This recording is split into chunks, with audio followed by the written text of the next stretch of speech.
I'm Carla Reeves, and this is Differently. Whether you feel stuck in survival, navigating a change, or seeking more for your life, may this podcast be your weekly nudge to take a risk, to build a life that is uniquely bold, authentic, and in alignment with your deepest values. After a decade of coaching individuals from corporate leaders to creative artists to multi-million-dollar CEOs, I'm convinced we are far closer than we realize to what we deeply desire, and it's a willingness to do differently that can change everything. I recently hired someone to create a dashboard for my business and life, a place where I can keep my eyes on all the important things going on. From this dashboard, I can get to my vision and goals, my monthly projects and to-dos, my journals, content I'm working on for this podcast, shopping list, gift ideas for my family, and more. I hired someone from Upwork and was unexpectedly delighted to find someone really good.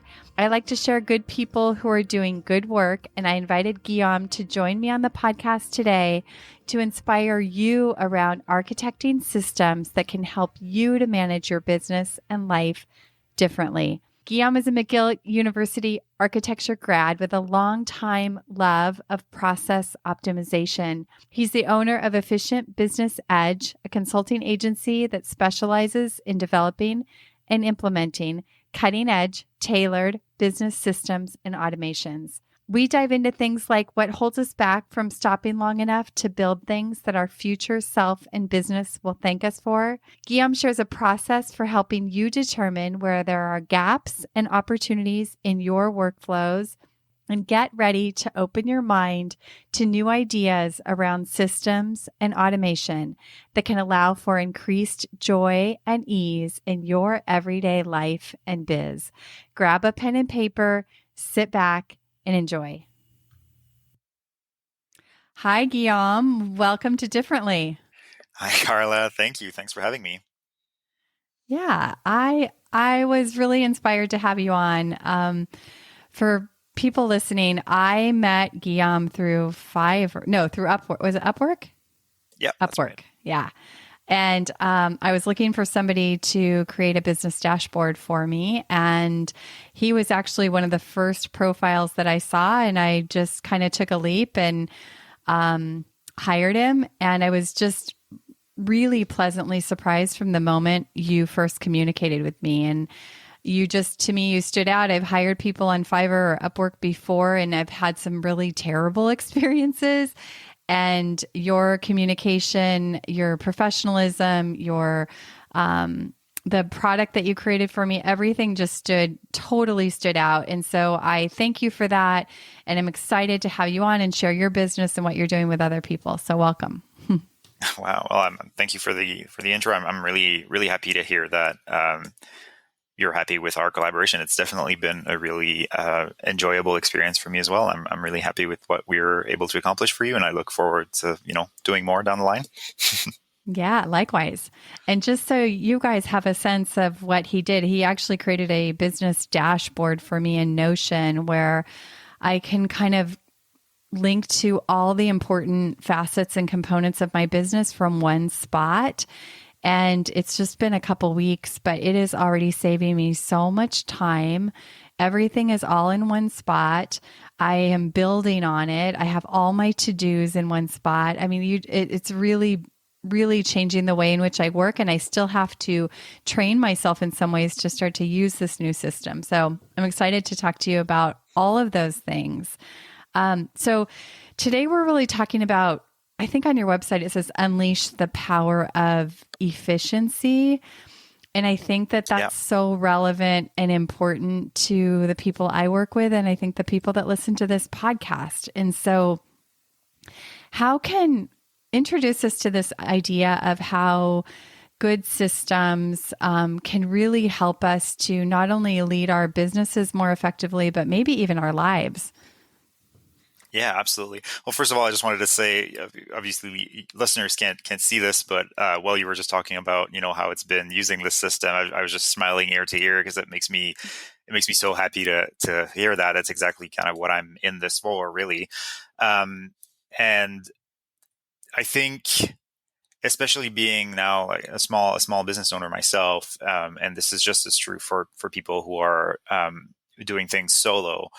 Um, it's very easy to kind of just get started and, try to kind of build up systems as we go on kind of an ad hoc basis and based on what, needs emerge. But we rarely have or find or make the time to kind of think about these kinds of things in a more kind of systematic way.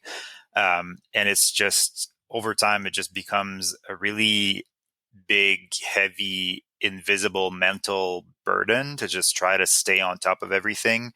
Like so many people are out there and just kind of everything is in their heads, everything they have to do, everyone they have to talk to, everything they know about the people they work with, it's just all in their brain. And that is an incredible weight to carry every day. And it's just, I think all of this was born out of my own kind of need to deal with that issue myself. And it so happened that resonated with other people in similar situations. And now I have I'm blessed to be able to do that as a full-time job. And yeah, it just when you have good systems in place, and that's as much kind of operationally, so in terms of the way that you do things and kind of systematizing how you approach tasks and projects, as much as the kind of, we call it kind of the infrastructure that supports your processes, and that that can include databases, dashboards, automations, all kinds of things. That just really allows you to focus more on the things that are kind of really important, the things that you want to spend your time and energy on, and the things that are, kind of high leverage things to be spending your time on. So that's really what we're trying to do. We're trying to free up time and energy for people to focus on the things that really matter. And that's, as much in their professional as their personal life. I love that. And I think for me, just being on the other side of you, building a system for me, I think it's eliminated, like, so many times I was reinventing the wheel on things, or I was repeating, like doing these repetitive things that even like having my to-dos in multiple places on sticky notes and in my journal, and also just spinning my wheels, doing things,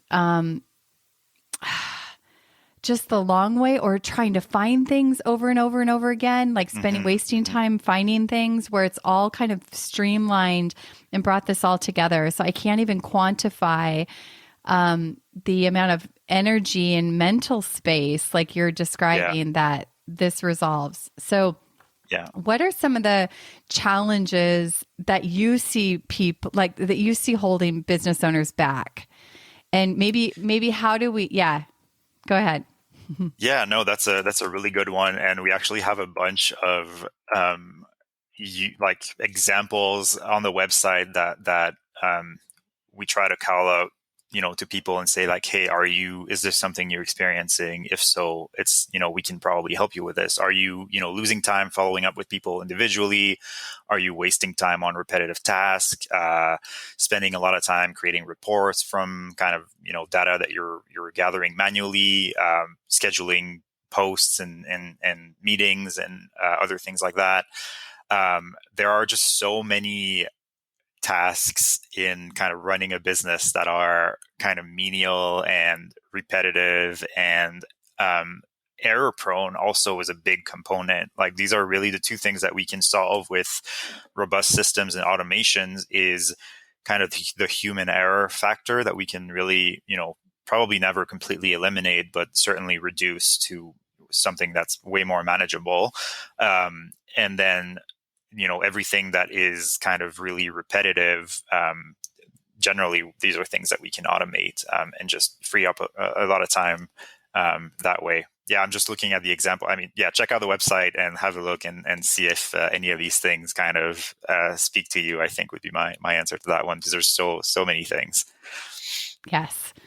What is, so you talk about automation on your website, it talks about smart automation, but that's kind of a new term to me. And so in case it's new to other people, What is that? What exactly is that? What does that mean and look like for a business owner? Yeah, absolutely. So I think what we're trying to kind of articulate with that particular term is our goal is not to go in and automate everything that can possibly be automated, because that might sound like a good thing. And in general, in some sense, we do try to automate everything we can. But at the end of the day, it has to work for the people that are involved. And we really seek to create systems that support workflows. And so it really needs to start from the workflow. And we automate the parts of the workflow that it makes sense to automate, while leaving any kind of human factor, kind of desirable human factor, right? The parts where you actually want someone to have eyes on things and to be, humanly involved in certain aspects of the workflow. We want to make sure that we leave that intact, and in fact that we kind of optimize for that and make sure that that's supported as well as possible. And then everything else around that we can eliminate or streamline or automate in a way that makes sense. That's something that we seek to do. So it's not about creating crazy automated systems that are sometimes too complicated and hard to understand for the clients we're building for. Like, that's not the goal. The goal is to really do things that help them at the end of the day. Well, and I think what I hear you saying is that you really seek to understand the individual that you're working for and their business before you jump in and start to just say, this needs to be automated or this needs to be automated. And that's one of the things that stood out to me with you, is you actually took the time to understand my business before even jumping in to create anything. And I deeply appreciated that. And it sounds like that's very much a part of your process. Yeah, definitely. I mean, if you have something specific that you want to automate, you can probably find someone online for to do that for you for pretty cheap, to just do the execution. I think a big part of the value of working with us is exactly that kind of holistic approach that you just described, where we really, really seek to understand what is the context for this. Is that even the automation that we need here, or is there something else that makes sense? Like, are we optimizing for the right problem here? Because sometimes it's happened multiple times where the client comes to us and has something pretty specific that they want to automate, and then we take the time to kind of zoom out and look at kind of what the situation is, and we realize that automating that would solve like a very kind of short-term immediate problem, but ultimately we can probably bypass that entire part of the workflow if we're being smarter somewhere else in kind of upstream of that. So that's really the value that generally people have found when working with us. So for people listening who might be wondering, like, gosh, is this something for me? Like, am I at a point in my business where something like this would make sense? And do you have any questions they could be asking themselves to kind of articulate when that time is, and maybe where even you would start? Absolutely. Yeah.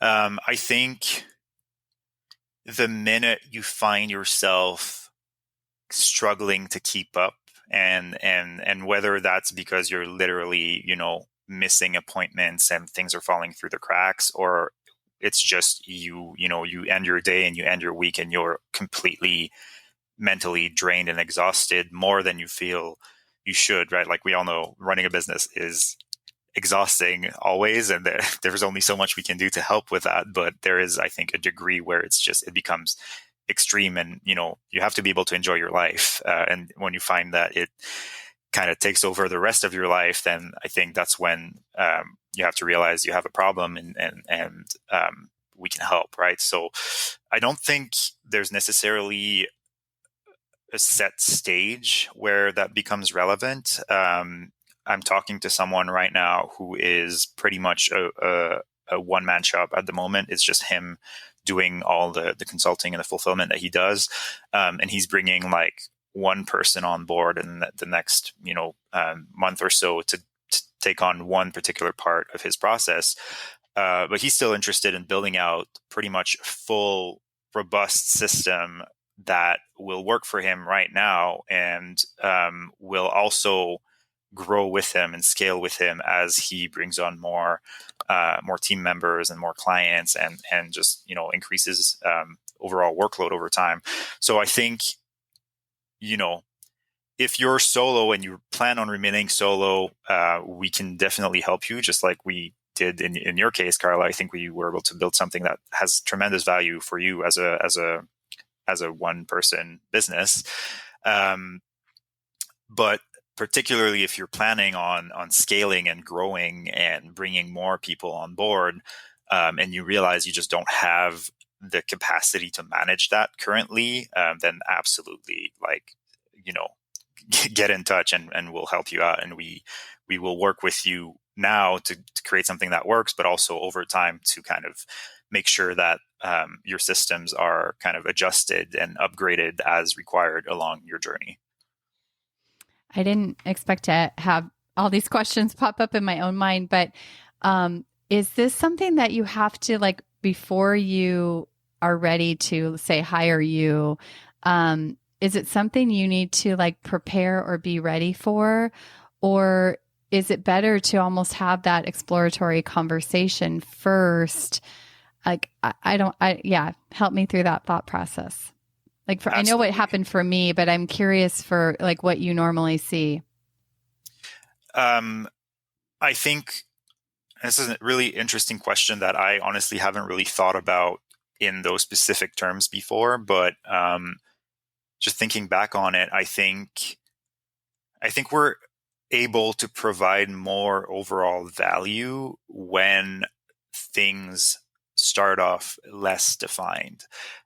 So it's like, it's almost like, if you think of it like a funnel, kind of the further up the funnel you are, the more, well, actually, I guess that's the wrong metaphor.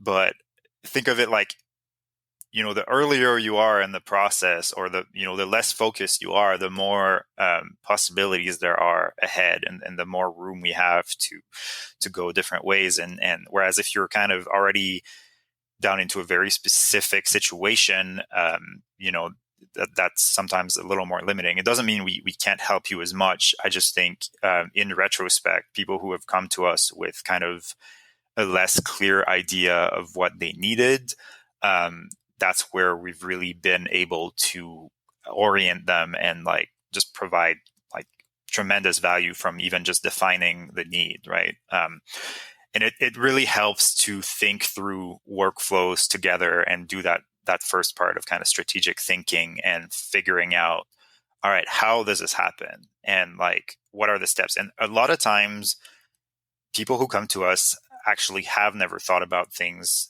in those terms themselves. They just do it, right? And they don't really think about how it happens on a day-to-day basis. It's just what they do. But it really helps to kind of pull back and, just think about how things are happening, and if there's any way that we could make them happen a little better or easier for everyone involved. Honestly, that was, like, one of my favorite parts, I think, when we sat down and went through some of my workflows, because, like, to have somebody interested enough to, like, get in the weeds of the details of what I do is so exciting. And it opened my eyes to a lot of things. As you walk somebody through what you do, it stirs a whole bunch of valuable thinking. So I appreciated that part of the process too. So I want to get a little bit more personal. So how did you end up here doing what you're doing, building your own business? Is it something that you always knew you would do? Were you, like, if you think of yourself as, like, a systems guy, were there clues of that growing up? Like, fill us in. Oh, wow. What an interesting question. It's kind of a crazy story. I think you already know a bit of the background because we've talked about it a little bit, but I definitely was not destined to do this in any kind of way, shape, or form. So many things have happened along the way. It's kind of a crazy journey. And if I've learned one thing in kind of the past year or so, it is to kind of embrace the unexpected and just really lean into it. And I've found that leads to, like, the best things in life. But no, my background, going all the way back, I was actually going to go to med school. I always did very well in school, and that was just kind of the expected path, until I realized I didn't actually want to do that. And so, yeah, I left home at like 19. I moved to another city and I took up fashion design in school for a little bit. I wanted to do something more creative, and it was really interesting. And then I realized that wasn't really the specific thing I wanted to do. I went to university for art history for a little bit until it's actually my mom someday who, during some conversation we had, was saying, "Oh, like, wouldn't you enjoy architecture? Like, wouldn't that be interesting?" And I said, "Oh, yeah, that would be interesting."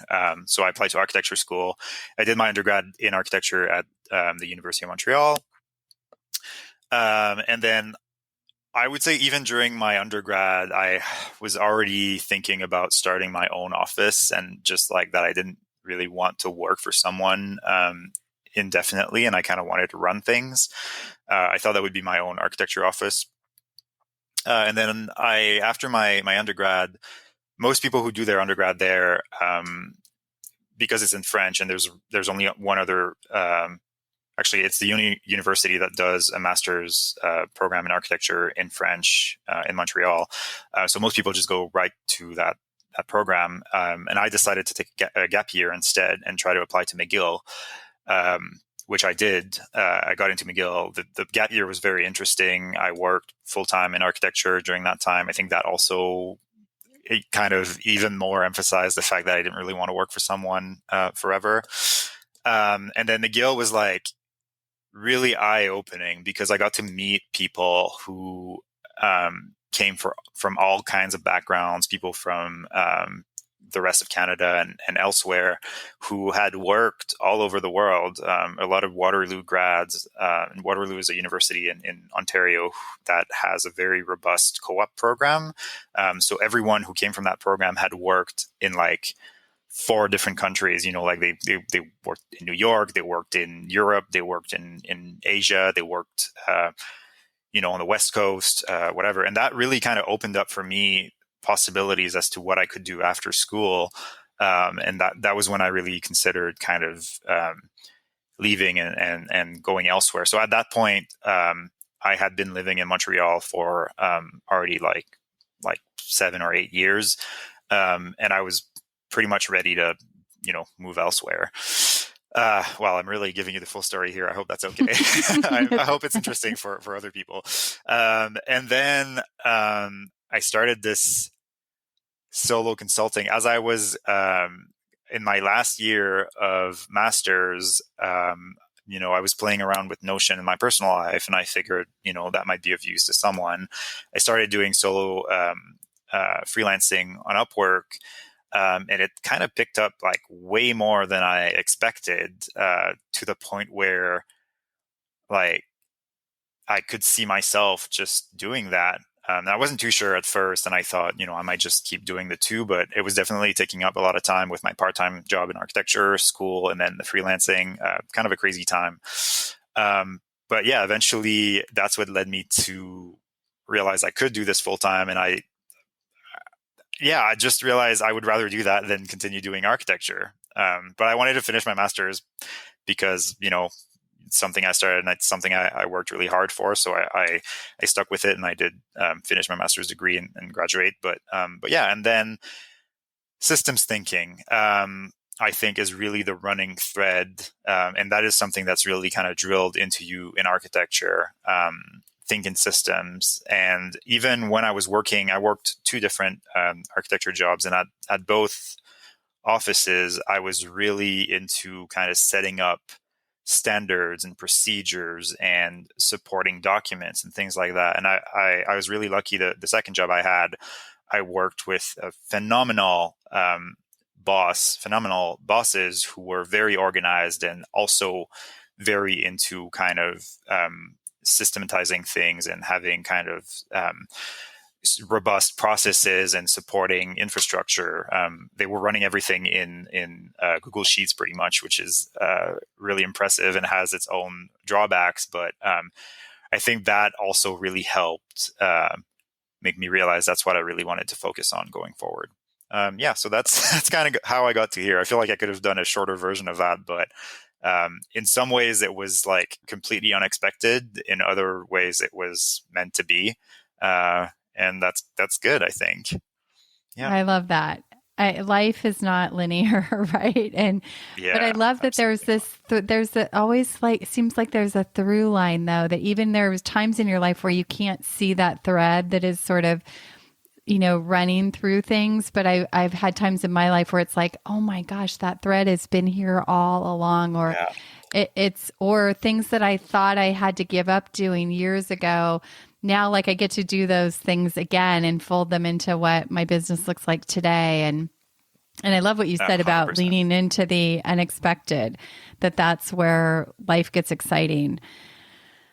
Okay. Totally. So back to, what are some of the, like, your favorite like rewards or benefits that you see of taking, because I do think it takes something to stop and have a system built, right? Because if, especially for like a high achievers, even for myself, it was hard to like stop and put the time and the thinking time into like stopping to build this and being patient enough to do it, and you did it very quickly. But what are some of the benefits of doing this? Yeah, yeah, definitely. I think that's a kind of a sticking point for a lot of people, or something that will kind of stub them before they even get started.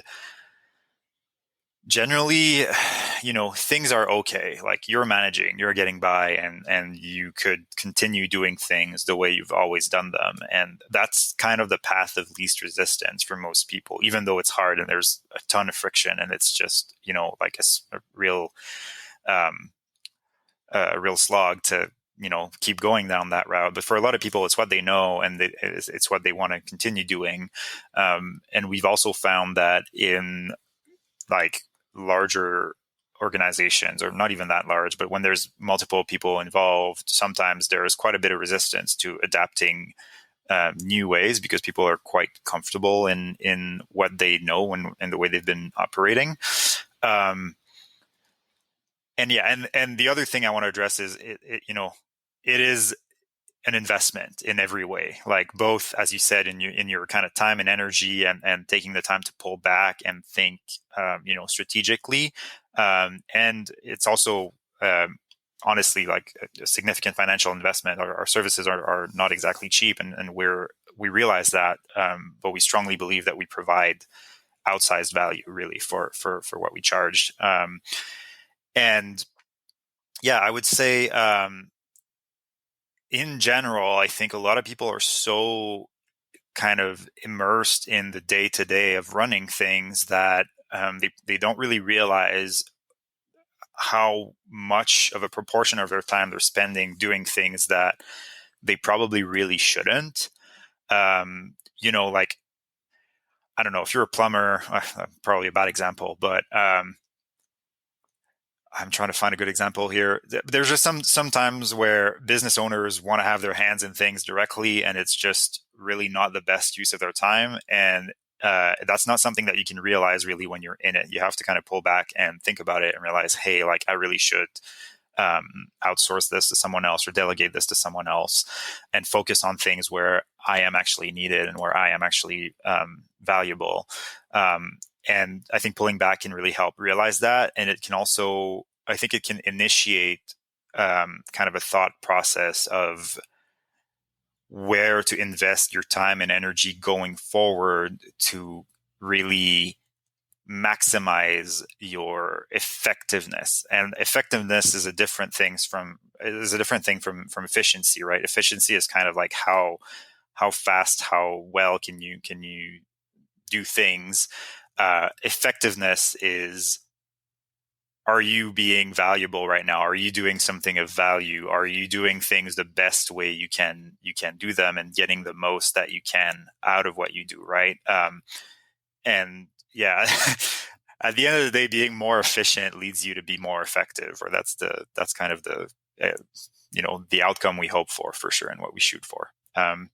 yeah, kind of went pretty broad with that one. I don't know if that really answered your question, but there are so many benefits to pulling back and taking the time to kind of, it's like strategically regrouping and to kind of better focus moving forward, right? And I think you've experienced that in our work together. For sure. And I think just the way you said it, that it is an investment, and you have to be someone who's willing to kind of stop and invest in the future, right? Because it really is an investment into the future of your business. And I was actually just talking to a client yesterday who's kind of in that spot where you said, like, their business has grown to a certain point, and the way in which she has been leading and the work she's been doing in the company has kind of her role is kind of outlived. Like, she really needs to level herself up and get out of the weeds. And I think that that's where things like this can play a huge, important role. So if we could leave people with, maybe I'm going to put you on the spot here, but I know you have a process on your website that you take people through, but is there maybe a couple steps of like auditing? I mean, I think you touched on them just a minute ago, but like a couple questions that they could leave today with to ask themselves to really identify, one, maybe they're not ready to make this large investment the way you help people, but maybe it would give them some insight into where they could, remove some of the friction. Yeah, absolutely. I'm just trying to pull up something here. Sorry, just a second. That's all right. I appreciate you doing that. Where is this? Here it is. Yeah. So, okay. So two things that I want to touch on. So yeah, the first are the 4-step process that we outline on our website is audit, strategize, implement, and then support. And the first part is really important. You have to start from where you are. What is the situation currently? And, how are things looking? Look at your operations, look at your processes, and evaluate things. We really like to do some mapping out exercises. I don't think we really got a chance to do that together, but when there's kind of a little bit in the Miro. Okay, yeah. So we did. Yeah. You're right. Right. So exactly, that's what we like to do. We like to use Miro for that. I'm pretty visual, and it helps to just map out the steps and what happens and the different possible branches depending on what happens. And we find that really helps understand what's happening and what could be improved. And the other thing that really helps is taking the time to think about how you spend your time as a business owner, as an administrator, as an operations manager, really anyone. Where does my time go? And I feel like it's so common to end the day and end the week and be like, where did it go? What was I doing this whole time? Yeah. And even, you look at your calendar and you're like, huh. And I say that, and I'm not saying I have this, nailed down perfectly. That's definitely something that I also struggle with, but thinking about like, how much time am I spending on things that I maybe, should not be doing or could be doing something else? What are these things that I could pass off to something else or maybe automate?